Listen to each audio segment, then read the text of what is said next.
हम Sukhnandan Yadav सोनन tax company के माध्यम से महाभारत के प्रसंग में और कुछ पुराण के माध्यम से भी कथा रोलन के सुनावे जा रहल बनी। आशा बा कि भोजपुरिया भाई प्यार से ध्यान से सुनी है।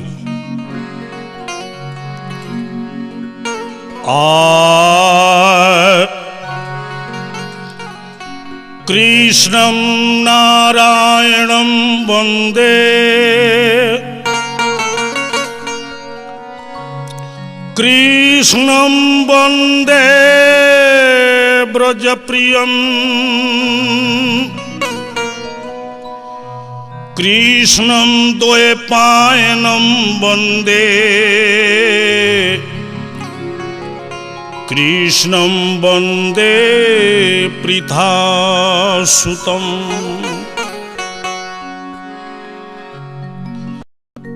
अच्छा, ये संसार क्षणभंगुर बा। इस संसार में 84 लाख जोनी बा। 84 लाख जोनी में 80 लाख जोनी भोग विलास करे वाला जोनी है। 80 लाख जोनी में जीव जन्म ले ले, भोग विलास करके मर जले, दोसर हाल ना जाने ले। 4 लाख जोनी मनुष्य के है। मनुष्य के जोनी चेतन जोनी है। मनुष्य के अंदर चेतना होला। मनुष्य जाने ले जे का भला है, का बुरा है, का उत्तम है, का मध्यम है, का धर्म है, का अधर्म है।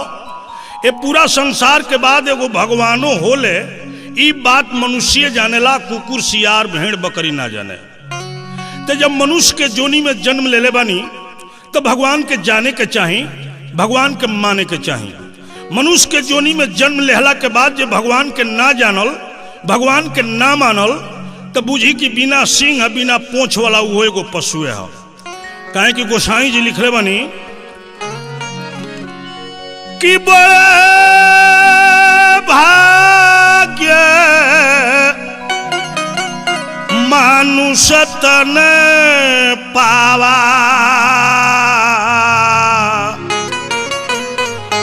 असुर दुर्लभ सद ग्रंथन गावा। बड़ा भाग से मनुष्य के शरीर मिलल बा। ये मनुष्य के शरीर में जन्म लेवे खातिर देवता लोग तरसेला और हमनी के मिल गइल बा। एकरा के बेकार नहीं खे बहके देवे के। एमे भगवान के भजन, भगवान के कीर्तन, भगवान के कथा जरूरी बा। यही से गोसाई जी और लिखले बनी कि श्रवण रंध्र अहि भवन समाना, अजे हरि चरित सुने नहीं काना। जकरा कान से भगवान के कथा निमन ना लगे, ओकर कान जहरीला सांप के बिल हो। आगे कहले बनी कि कठिन कठोर कुलिस जेहि छाती, जो हरि चरित न सुनी हर साती। भगवान के कथा कीर्तन सुन के जेकर छाती पर फुलित ना भइल, ओकर छाती कठोर वज्र हो। जौना जीव से भगवान के नाम के उच्चारण ना भइल, उ जीव आसार में अला पियरका बेंगवन के जीव हो। जौना मुख से भगवान के नाम ना आइल, उ मुंह भगवान बेकार बनौले। जौना आंख से साधु संत विद्वान के दर्शन ना भइल, उ आंख मोर के पांख पर के बनावल आंख हो। जौन मस्तक साधु संत विद्वान देवता के सामने ना झुकल, उ मस्तक तितौआ लौकी के तुमड़ी हो। जौना शरीर से भगवान के भक्ति ना भइल, उ शरीर जिंदा लाश हो। यही सगो विद्वान कहले बड़े बड़ा भग से पौल बाड़ो मानुष के तनवा, जौना खातिर छछले ना देवता लोग के मनवा। मनवा तू मनोरंजन कर, भजन कर, भजन कर, हरदम हरि के भजन कर, हरदम हरि के भजन कर।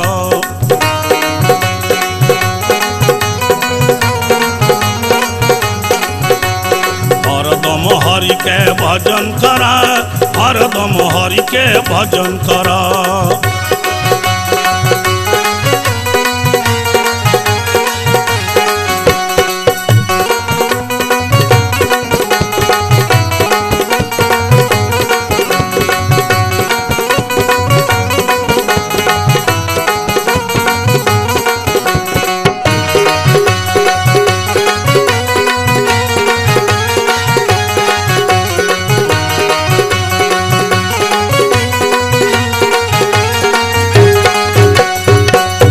24 तत्व के दहिया बनल बा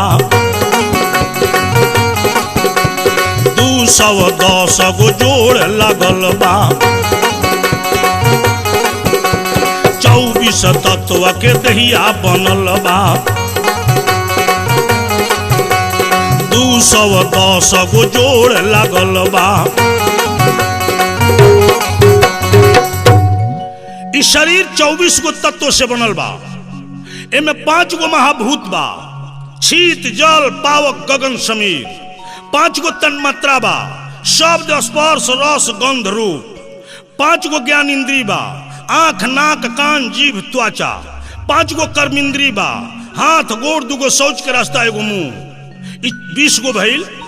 मन बुद्धि चित्त अहंकार, यही 24 गो तत्व से इस शरीर बनल बा। इस शरीर में 210 गो जोड़ बा, जहां जहां मोड़ बा तहां तहां जोड़ बा। इस शरीर खाली गंदगी से भरल बा, इनमें कोनो निमन चीज नहीं है, खाली गंदगी भरल बा। कौन कौन गंदगी भरल बा कि कफ पीत मल मूत पी भरल बा, कफ पीत मल मूत पी भरल बा।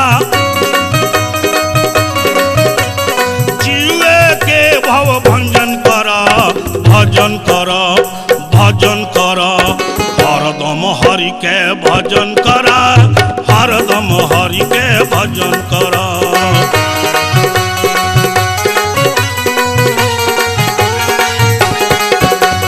हरदम हरि के भजन कर, हरदम हरि के भजन कर।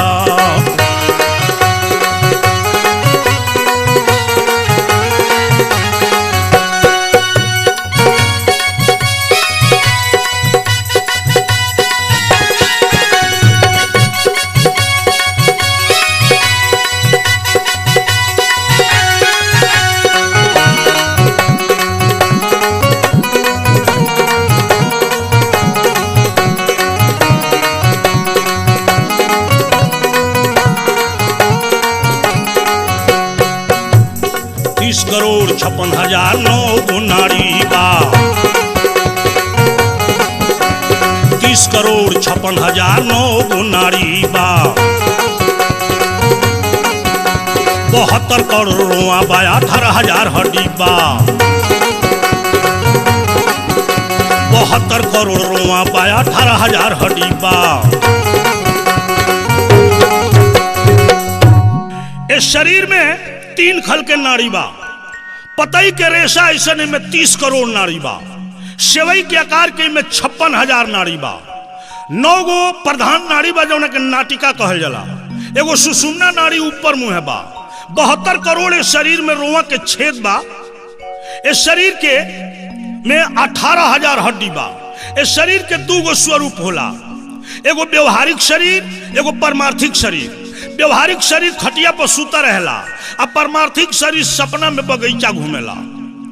जौन परमार्थिक शरीर सपना में बगीचा घूमेला उनमें बड़ा मेही मेही सूक्ष्म हड्डी होला, आ जौन खटिया पर सूतल बा में 3 से 8 गो हड्डी रहेला।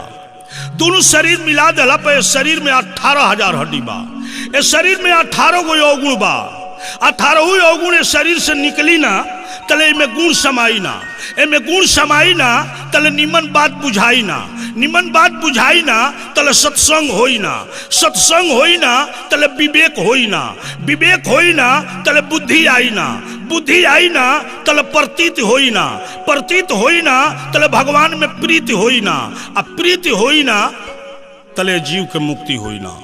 कौन कौन इस शरीर में अवगुण भरल बा? काम क्रोध मद मोह लोभ भरल बा,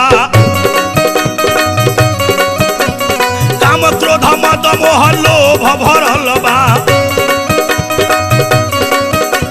जीवे के नरक निकंदन कर, भजन कर, भजन कर, हरदम हरि के भजन कर, हरदम हरि के भजन कर।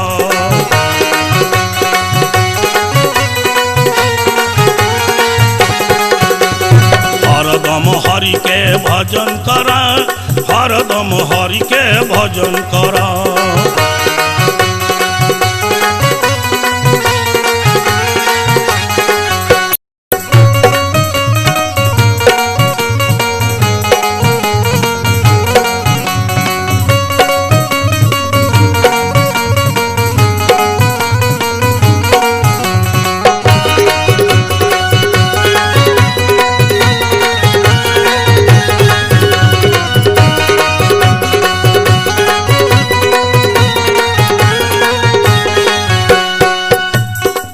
500 पेशिया बा 6 तह चांबा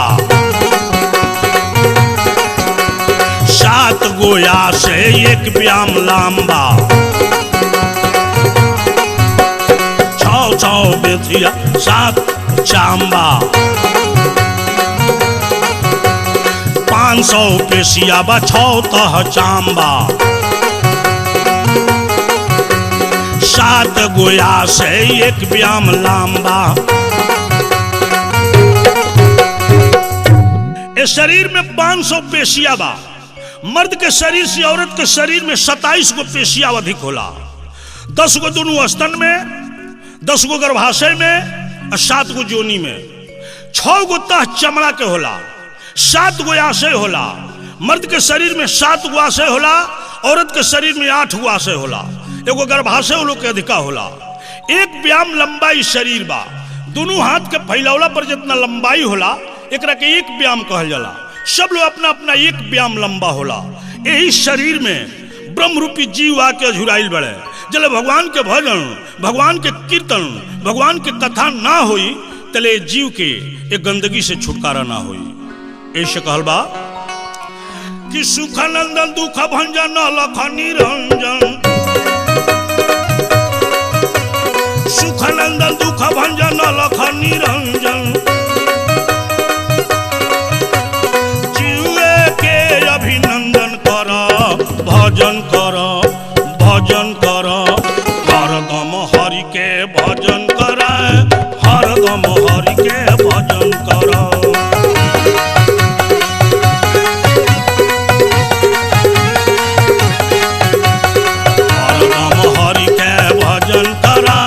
हरदम हरि के भजन कर।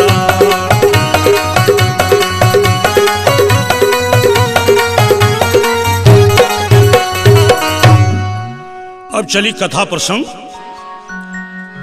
महाभारत होखे के कारण द्वापर में बड़ी अत्याचार हो गई रहे। द्वापर में जब धरती पर भइल असुरन के अवतार, व्याकुल पाप के भार से धरती भइली लाचार। जब द्वापर में धरती पर असुर लोग के अवतार हो गई, अत्याचार बढ़ गई, पाप बढ़ गई, तब पाप के भार से धरती लाचार हो गई। चलली में दनिया धई के अरे गैया के बदनिया ब्रह्मलोकावा में, चलली में दनिया धई के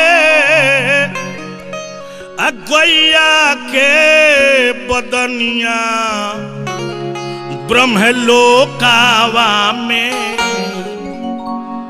पापावा से होई के लाचार ब्रह्मलोकावा में, पापावा से होई,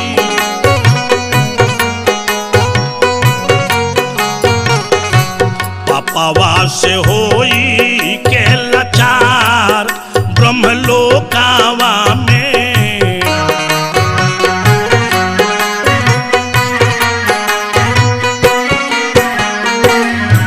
रोवेली धरनिया झई के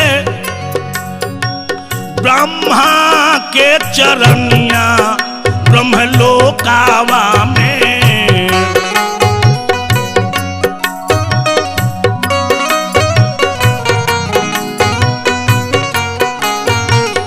रोवेली धरनिया धई के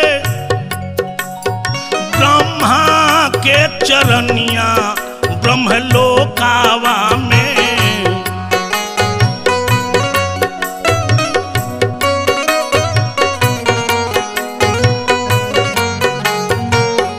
अपना सहाला पाप के भार ब्रह्मलोकावा में,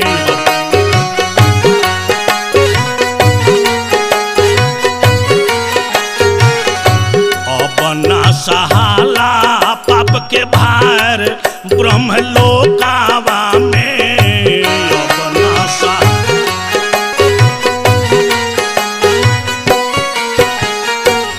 सत धर्म उठी गईले उठल जोग तपवा मृत लोकावा से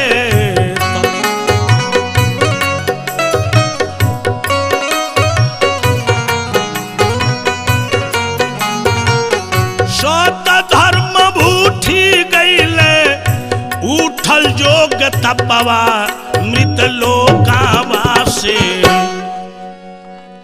चारू ओरिया होला अत्याचार मृत लोकावा में चारू ओरिया होला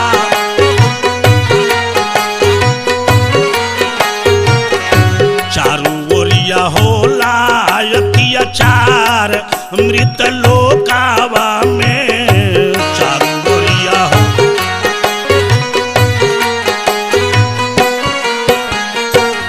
सुख नंदन दुख भंजन गंजन ना सहाला मृत लोकावा में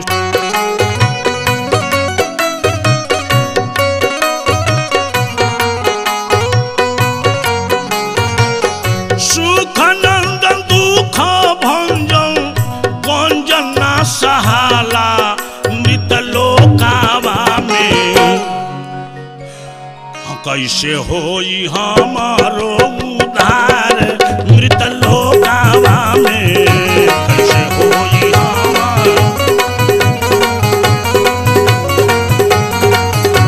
कैसे होई हमारो उद्धार मृत लोकावा में कैसे होई हमारो उद्धार। धरती ब्रह्मा से जाके रो रो के जब अपन दुख कहली ब्रह्मा जी सब देवता लोग के लेके शंकर जी के लेके गनी और शंकर जी सहित सब देवता लोग क्षीर सागर में विष्णु भगवान के लेके जाता सब। तब ब्रह्मा रुद्र इंद्र सब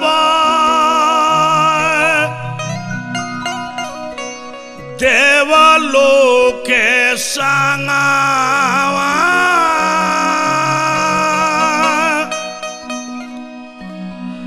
आइल बालो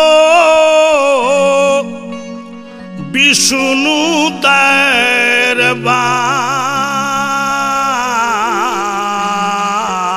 दरबार आइल बालो विष्णु दरबार धरती धर्मवा के दुख से दुखित होके हरि जी से करेले पुकार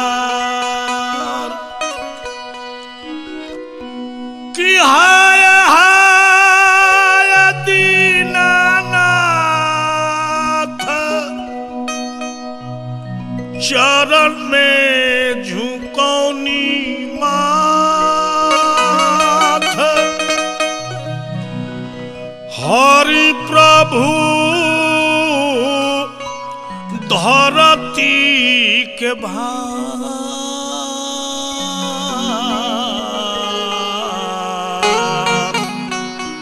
हरि प्रभु धरती के भार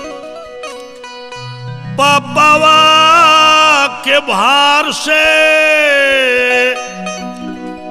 लाचार भइली धरनी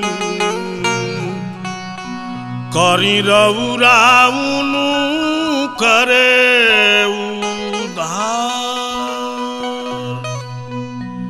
ब्रह्मा जी विष्णु भगवान के सामने प्रार्थना करनी कि धरती पाप के भार से लाचार होके गाय के भेष में रुआ लगे आइल बड़ी इनका पाप के हल्का करी। तब विष्णु भगवान सर के शेष के सैया पर से क्षीर सागर में से बोलनी कि कृष्णम स्वयं विगांडितांडपति परेशम साक्षात खंडमति देवमति वालीलम कार्यम कदापि न भविष्यसि गच्छसु त्वं तस्विशदम पद्मयम। हे देवताओं, धरती का भार मुझसे हल्का नहीं होगा। आप लोग चले जाइए भगवान कृष्ण के शरण में। भगवान कृष्ण परिपूर्ण परेश पुराण परमात्मा हैं, करोड़ों ब्रह्मांड के मालिक हैं, वही धरती का भार हल्का करेंगे। जाहु जाहु देव सब कृष्ण के शरणिया में,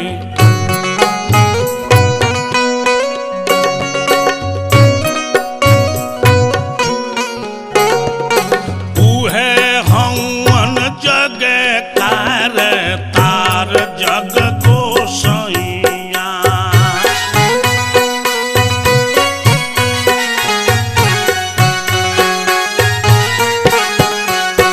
आहे उहे हवन जग कार तार जग गोसाइया।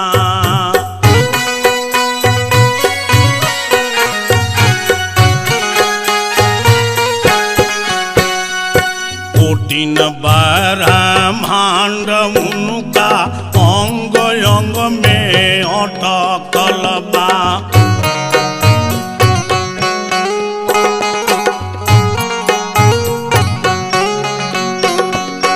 कोटिन ब्रह्मांड उनका अंग अंग में अटकल बा।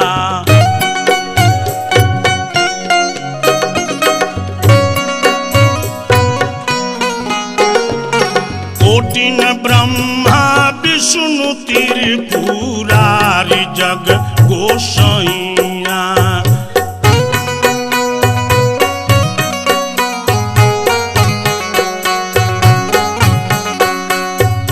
कोटिन ब्रह्मा विष्णु त्रिपुरारि जग गोसाइया।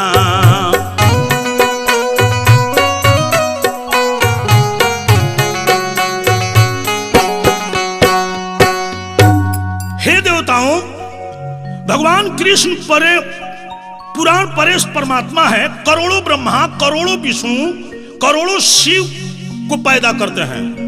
कृषि सर्ववचनम नौकारो बीज में उचौ स कृष्ण सर्वश्रेष्ठा आदो शिक्षिक नेवच। कृषि माने सर्व, अणो माने बीज, जो सभी महाभूतों का बीज हैं वही श्री कृष्ण है। उस कृष्ण के पास आप लोग जाइए, वही धरती का भार हल्का करेंगे। विष्णु भगवान के बात सुन के ब्रह्मा जी आश्चर्य में पड़ गई और कहनी विष्णु भगवान से कि हे भगवान, कहाँ बाड़ कृष्ण कन्हैया आ कहाँ उनकर धाम। तो कहाँ बाड़ कृष्ण कन्हैया कहाँ उनकर धाम।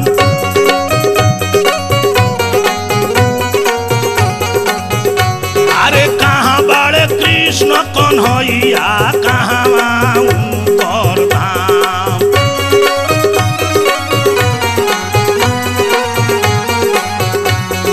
कतहु न देखनिए हरि जी कृष्ण जी के हो धाम। कतहु न, अरे कतहु न देखनिए हरि जी कृष्ण जी के हो धाम।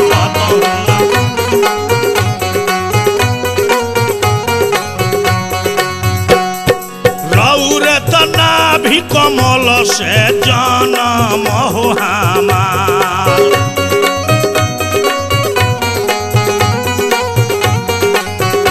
आहे रौरे तना भी कमल से जन्म हो हमार।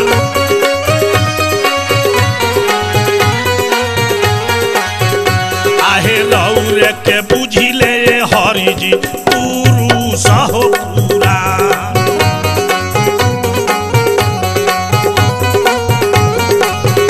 हम रौरे के बुझिले हरि जी पुरुष पुराण रौरे के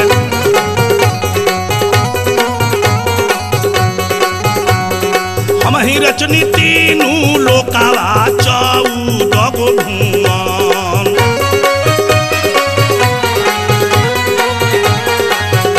आहे हम ही रचनी तीनू लोकावा 14 गो भुवन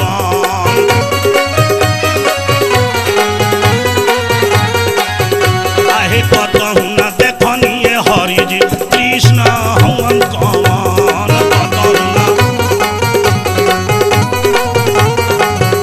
आहे कतहु न देखनिए हरि जी कृष्ण हवन कवन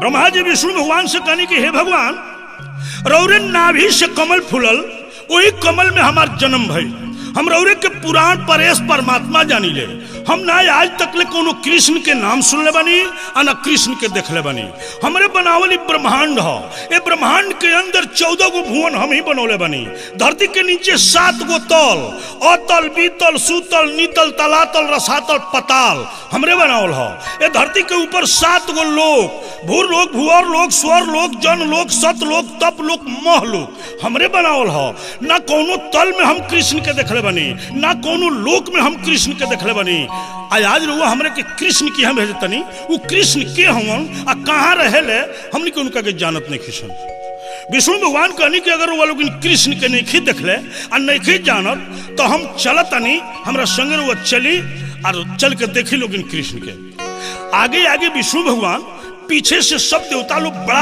आश्चर्यचकित होकर चलल कि सबका ले बड़का भगवान विष्णु हवन और विष्णुओं ले बड़का कृष्ण के हवन ये देखे खातिर विष्णु के पीछे चल दिया लोग बलि राजा के जग में बामन भगवान 3 डेग में धरती आकाश नपले रहले आकाश नापे खातिर बाया गोड़ उठौले रहले बाया गोड़ के अंगूठा जाके ब्रह्मांड में ठेक गई रहे अंगूठा के चोट से ब्रह्मांड फाट गई रहे वो ब्रह्मांड में छेद हो गई रहे वही छेद मुँह है विष्णु भगवान एकाएक सब देवता लोग के ये ब्रह्मांड से बाहर निकाल दिले आ लेके चल गए गोलोक धाम के गेट पर जब गोलोक धाम के गेट पर गए लो तो सब देवता लोग वहां का देखल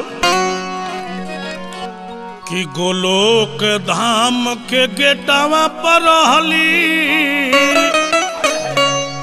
आर गोपी दारवान देवता लो से पूछे लगली जय हो संत महाराज तो देवता लो से पूछे लगली अपातावा होठे कान देवता लो से पूछे लगली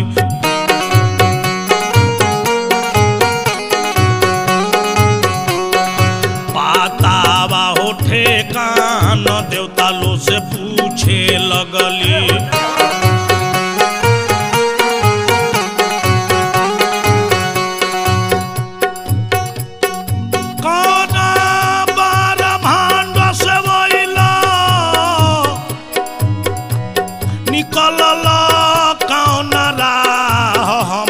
बताव अपना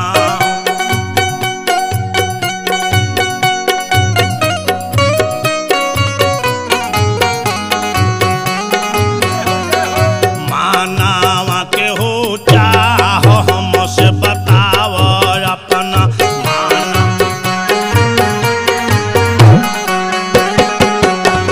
मानावा के हो चाह हमसे बताव अपना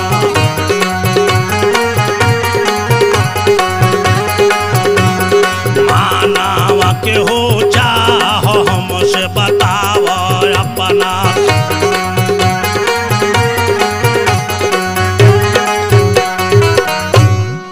गोलोक धाम के गेट पर एगो सतचंद्रना नाम के गोपी बेत के छड़ी लेके दरवानी करत रहली सब देवता लोग के जब दुआरी पर देखली तब पूछली रउआ लोग कौना ब्रह्मांड से आइल बनी और ब्रह्मांड में से कौना मुहे निकलल बनी लोगिन आ कहाँ जाए लोगिन और लोगिन के मन में का इच्छा बा ब्रह्मा जी ग्वालिन के बात सुन के और आश्चर्यचकित हो गए मन में विचार करते रहे कि दही बेचे वाली ग्वालिन ई चिन्हत देखे जो हमरा 4 गो मुंह बा, हम सृष्टिकर्ता ब्रह्मा हई। कहले जे रे गोपी, और यो ब्रह्मांड बा जे हमरा से पूछत रही जे कौना ब्रह्मांड से आइल बनी लोगिन। हमें ब्रह्मांड बनावे वाला सृष्टिकर्ता ब्रह्मा हई। हमरा 4 गो मुंह बते, हमरा के पहचानत नहीं खीस। एक ही ब्रह्मांड हम बनौले बनी, और ब्रह्मांड के कोनो नाम नहीं खिदैले। और कौन ब्रह्मांड बा जे हम नाम बताई। गोपी बड़ा जोर से हंसलस, कहल जो तू ब्रह्मा हुआ, अब ब्रह्मांड तू ही बनावे लो, आ तोहरे ब्रह्मांड बनावल ब्रह्मांड हो, तो तनी पीछे फिर के तक बोलो। तो सगरो देवता चौकी तब भइले, टूटी गईले घमंड, चारू ओरिया लौके लागल। अरे चारू ओरिया लौके लागल, आ कोटि न हो ब्रह्मांड, चारू ओरिया लौके लागल।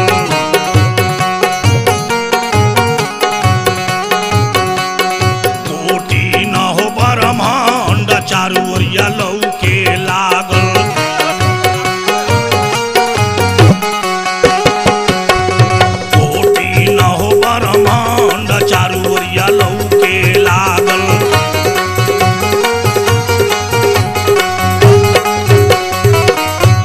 गोपी काली जब पीछे फिर के ताकलो, जब सब देवता लोग पीछे फिर के ताकल, ते जगह गुलर के गाछ में झोंपे के झोंप गुलर फरा रहला, ओ तरह से झोंपे के झोंप खाली ब्रह्मांड लौके लागल।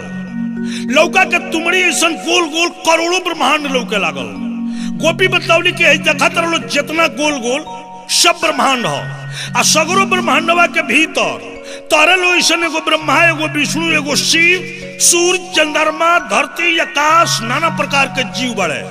अरे ब्रह्मा, तारा 4 गो मुंह बता, इतना गुमान बा कहतरा कि हम ही सृष्टि करीले, हम ही ब्रह्मांड बनाइले।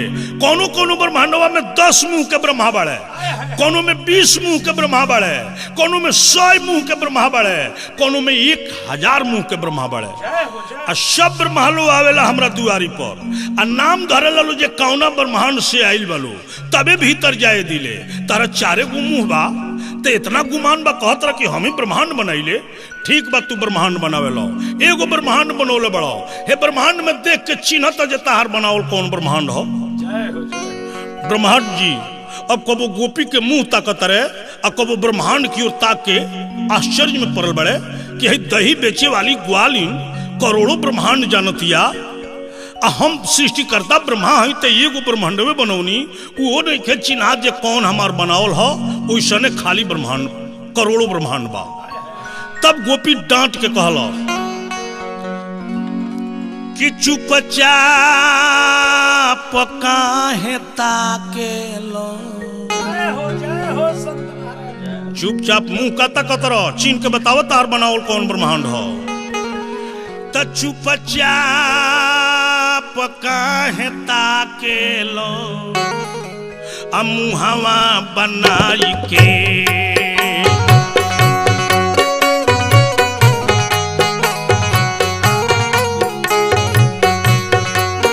चुपचाप काहे ताकेलो, मुहावा बनाई के।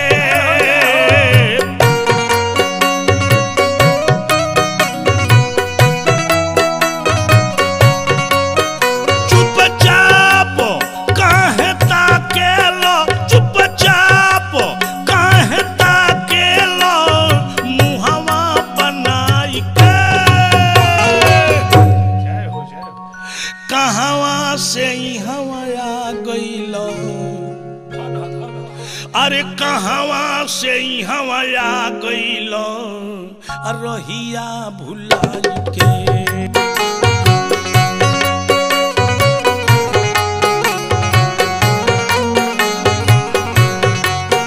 कहावा से हवा आ गईलो, रहिया भुलाई के।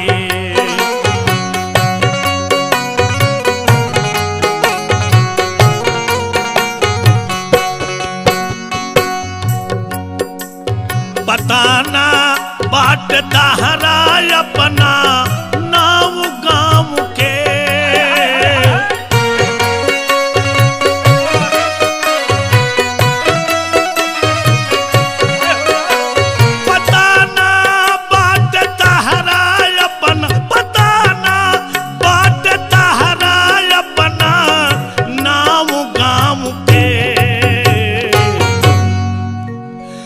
बुझाता कहियो छोड़ले नहीं खो, बुझाता कहियो छोड़ले नहीं खो, आई अपना ठाव के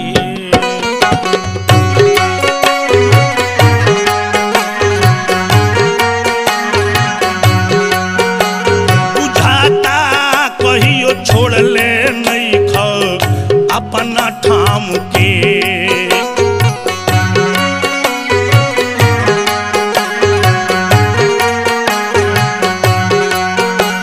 बाहर ना भइल कबहू तू तो अपना घर के,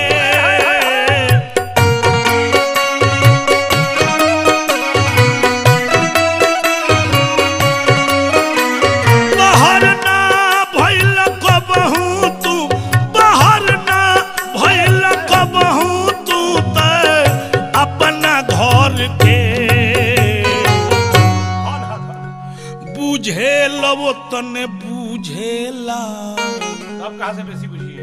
अरे बुझेला तने बुझेला जितना कीड़ा गुलर के।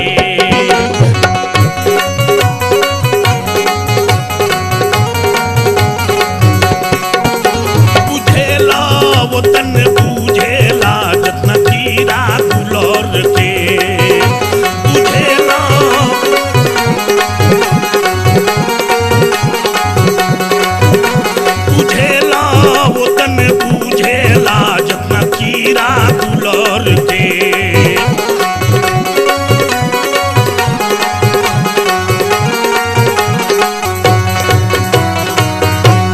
काली गोपी जाए ब्रह्मा मुंह का तकले बड़ा जौन ब्रह्मांड बनौले बड़ा तो में से चिन्ह बुझाता जे घर द्वार छोड़ के कहियो बाहर में खलो भई।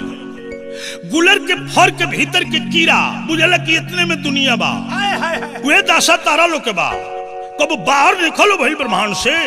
कहाँ जेबो लो इहो पता नहीं खे, कौना ब्रह्मांड में रहलो लो इहो पता नहीं खे। विष्णु भगवान बुझ गए नी कि ब्रह्मा के अहंकार रहल कि हम ही ब्रह्मांड बनाई ले, हम ही सृष्टि करता हई। आज ग्वालिन के द्वारा इनकर अहंकार टूट गई। ऐसे विष्णु भगवान आगे बढ़नी आ कहनी कि हे गोपी हमनी का गर्भ चेषित ब्रह्मांड से बाहर निकलल बनी सन। जौना ब्रह्मांड में त्रिविक्रम रूप धारण करके भगवान वामन धरती आकाश नपले रहले, आकाश नापे के बेरा बाया गोड़ आकाश में उठौले रहले, बाया गोड़ के अंगूठा के चोट से ब्रह्मांड फाट गई। वो ब्रह्मांड के बीबल द्वारा ये सब देवता लोग के हम बाहर निकलले बनी। अलिया जातनी गोलोक धाम के अंदर भगवान कृष्ण से दर्शन करावे खातिर। जय हो जय हो। गोपी हंसली कहली के ओ ये लोग के दल में एगो तू ही घूमल फिरल बाड़ा, बाकी ये सब लोग धाराऊ हो पर्व त्योहार में निकलेला। यही जो दुआरी पर रुकलो हम भगवान से आदेश लेके आवतनी, आदेश हुई तो भीतर जाइ हलो। गोपी गईल आ फिर भीतर से बाहर आई, कहलस कि भगवान के आदेश भइल बा तारा लोग अंदर चला भगवान के शरण में। आगे आगे गोपी चलत रही, अब पीछे से सब देवता लोग जब वो गोलोक धाम के अंदर प्रवेश कैलो तो वो लोग के महसूस होखे लागल जे में हमनियों ले बड़का केहू